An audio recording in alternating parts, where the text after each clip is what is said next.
it's time to take a look at stories making the headlines in Nigerian newspapers. I have with me in the studio journalist Dare Odufowoko and a lawyer, Jide Olungu. Gentlemen, thank you for coming on TVC Breakfast this morning. Thank you. You're welcome. All right, let's head straight to the papers. On the front page of the Nation newspaper, Buhari exempts firms with 25 million naira turnover from VAT, that's value-added tax. President presents a 10.33 trillion naira estimates, no allocation for fuel subsidy, 2.45 trillion naira for debt service, lawmakers to pass budget December.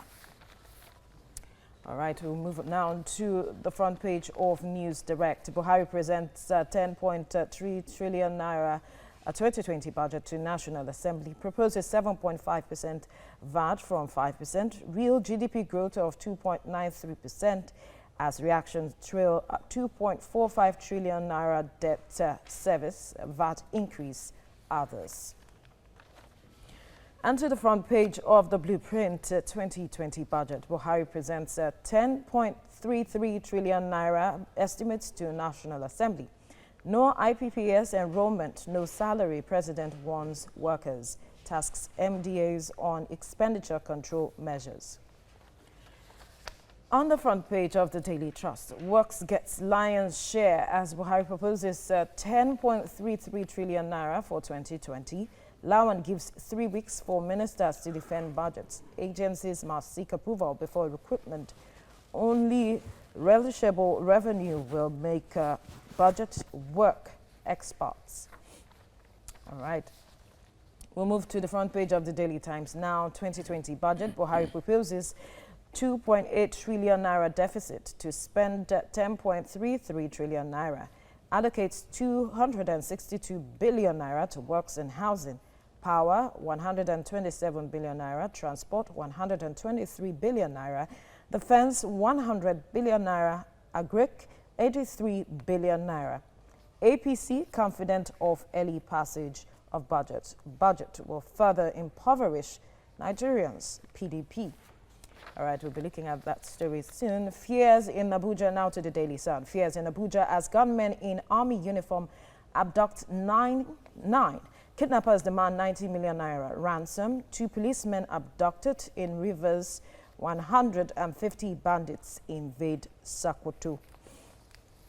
All right, gentlemen, the newspaper is splashed all over with details of the 2020 budget presented by the President before the National Assembly yesterday, and reactions, as usual, has trailed to this presentation. The PDP is saying that this budget would further impoverish Nigerians, and there is no clear-cut way that the government is looking at generating funds. As that with you, Mr. Lu. You know, the budget is an estimation of income and expenditure, and it gives us a view into our future financial state and goals. And if you look at the fact that about 20% of this proposed budget will go to debt servicing, it's quite worrisome, because you have about 3 types of budget. You have the balanced budget, surplus budget, and deficit budget. And you know, like some have expressed their concerns, we have not really done much in the area of revenue generation. You can see that the value-added tax that people already started speaking against is one of the pillars of this proposed budget. In fact, we were talking about 7.25%. It's going to be 7.5%. And when you look at the fact that how we have managed the budget in the past, this is not our first budget, and my concern that I keep expressing, how we spent about 11 trillion naira on fuel subsidy in 6 years, which is even higher than what we are proposing now. I think we need to change our focus from the... That wasn't really, the fuel subsidy is not reflected here, as stated. But it's still ongoing, because the new GMD of NNPC already told us, instead of really reviving our refineries or building new ones, that we are going to start the turnaround maintenance, which has plagued that industry for years. So, and you look at what will be allocated to agriculture, for instance, which could have been a major area in diversification, and you just keep wondering. And really, with the challenges we have in Nigeria now, I wish this government the best, but my advice is that can we start looking at the resources we have as part of budgeting too, and see how we can repent and start maximizing them, because I'm afraid that somewhere along the line, even though our indebtedness stands at about 25 trillion naira now, I don't know what it should be in 2 years' time. So it's really, and conclusively, it's not really about bringing these documents out. But some will say we are still credit worthy with regards to. It's not a matter of being credit worthy. It's a matter of who is going to pay this indebtedness and what can we show for all we have borrowed. We've heard so much about massive infrastructure, but we have all concluded now that we cannot eyesight the infrastructure. Even the government has admitted infrastructure deficiency. We talk about the economic environment, and you can see how desperate it is now for the government to drive revenue from, tax to cashless policy, just jumping around. And we have resources that we can engage to prosper. Let's bring Dari in now, because the president is really confident with the proposition of a 2.93% GDP growth for 2020. It seems the president is confident, looking at the fact that he's proposing such an amount or a figure from non-oil output as the economic diversification accelerate. How confident are you that this will generate such a percentage, so to speak? Well, the budget as presented yesterday is not just a term paper. It is a product of what I believe is an effort by government to look at where we were, where we are now, and where we intend to be post-2020. And I must give credit to the government in the area of what has been allocated for works, transportation, and social sectors. Because it is when we ensure that we go the infrastructure way that we can now begin to talk of growing our economy. And I'm sure Mr. President's optimism stems from the fact that he has seen the need to build the required basis for economic development, which are good roads and workable transport plans, as well as, you see, the attention being paid to rail by this government should be applauded by all.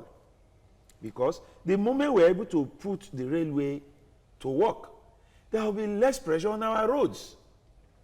The cost of moving goods from one end of the country to the other will also drop. And the implication of this is that our economy, there will be ease of doing business. And once we have ease of doing business, you can be rest assured the economy will grow. That is one. Two, I don't want to fault those who are not seeing too many good things in the budget. I don't want to fault them because we've passed this road before. It is not about what is written as budget or what is presented. It's about implementation and performance. How will this budget perform? That is where I want to chat. It's a good presentation. If you look at the allocation of funds, then if you look at the sincerity behind how we intend to source this fund, I see a lot of sincerity in the budget presented. Really? Yes, because we are being told openly how these funds will come, especially those that are expected to come from taxation. It behoves on us, the citizens, to know that with the rights or obligations we expect from government over this budget, we also have responsibilities. We have to be up and doing in the payment of our tax. This budget is, for me, a very good step in our diversification from oil-run budgets. Because now the populace is being told, you will also have to help this government implement this budget by paying your tax as at when due. Because if you have a tax to pay in 2019, the remaining part of 2019, and the parts of 2020, if you don't pay, if you are waiting till 2021 or wherever to pay, you are also telling the government that some part of this thing you have planned are not workable now.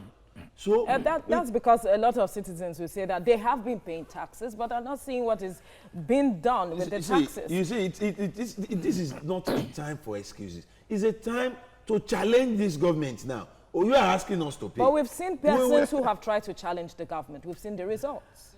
In the past, I want to believe that since the... In the past?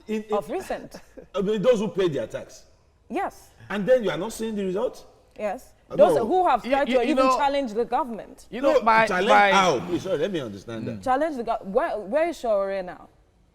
Where is Agbacha? I'm not Those talking are about people who have tried to actually speak. I'm not speaking in terms of such challenges. All right, I'm in what? talking about, let's challenge this government by being up and doing our own obligation. Can I start the challenge? Please go ahead. Pay your own tax. I want to say that we should not move away from the oil and gas resources of this country.